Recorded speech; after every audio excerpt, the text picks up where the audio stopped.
You jolt awake at 3:17 a.m., heart pounding, the image of falling from a skyscraper still vivid. For millennia, these nightly narratives were dismissed as noise. But what if your dreams are a sophisticated, biologically essential messaging system? To understand the message, we must first understand the medium. The dominant neurobiological theory is the activation synthesis hypothesis, proposed by Hobson and McCarley in 1977.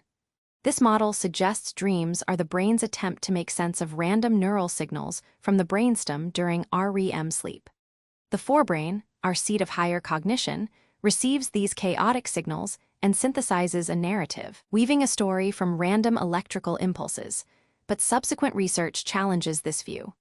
The neurocognitive theory, championed by G. William Domhoff, argues dream content is not random at all. Instead, it's a coherent, metaphorical reflection of your waking concerns, personality, and emotional preoccupations. Your dreams are not static. They are an active, functional process. This brings us to the threat simulation theory, proposed by Antti Revonsuo. He argues dreaming evolved as a biological defense mechanism. In our ancestral environment, rehearsing escape from predators or social conflict in a safe, virtual space would have provided a survival advantage. While we no longer face saber-toothed tigers, our brains still simulate modern threats: job loss, social rejection, public speaking, allowing us to practice responses and process fear in a low-stakes environment. The message is primal. Your dreams are a survival simulator, running a nightly drill for the challenges of your waking world.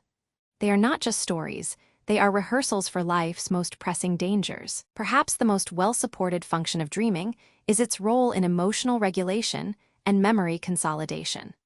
A landmark study by Matthew Walker at UC Berkeley demonstrated that REM sleep is critical for depotentiating the emotional charge of a memory. The brain replays emotionally charged events from the day, but in a neurochemical environment devoid of the stress hormone noradrenaline. This allows the brain to process the memory and file it away for long-term storage, while stripping away the raw, paralyzing emotion.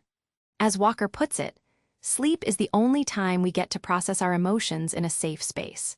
Your dreams are actively healing you, soothing emotional wounds from the prior day. If dreams are a functional system, how do we decode their specific content? The key is to avoid rigid interpretations and instead look at emotional context.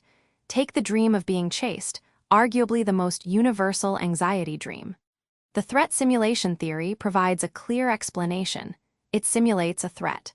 But what is the threat? A 2018 study in Consciousness and Cognition found that the chaser often represents an unresolved personal conflict or a feared aspect of the self. The message is not that a literal monster is after you, but that you are avoiding a problem, a difficult conversation, a looming deadline, or a core insecurity.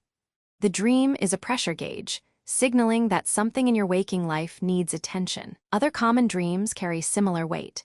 Dreams of falling often indicate a loss of control or fear of failure in waking life. Flying dreams, on the other hand, are frequently associated with feelings of liberation or escape from constraints. Exam anxiety dreams, even years after graduation, tap into performance pressure and a fear of being judged. Research shows these themes are not random. They correlate with specific emotional states. For example, a 2020 study found that people who reported frequent falling dreams also scored higher on measures of perceived stress. The brain uses these metaphors to communicate what words cannot. Each dream is a personalized message, tailored to your unique emotional landscape. So how can you start listening to what your dreams are telling you? The first step is to keep a dream journal. Place a notebook by your bed and write down everything you remember immediately upon waking, no matter how bizarre. Over time, patterns emerge.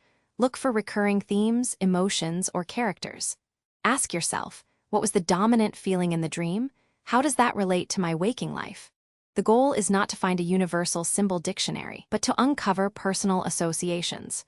Remember, your dreams are a reflection of your mind's inner workings. By paying attention, you gain insight into your deepest concerns, fears, and desires. Your dreams are not random noise, they are a nightly conversation with yourself. If you found this valuable, consider exploring the science of sleep further. Sweet dreams.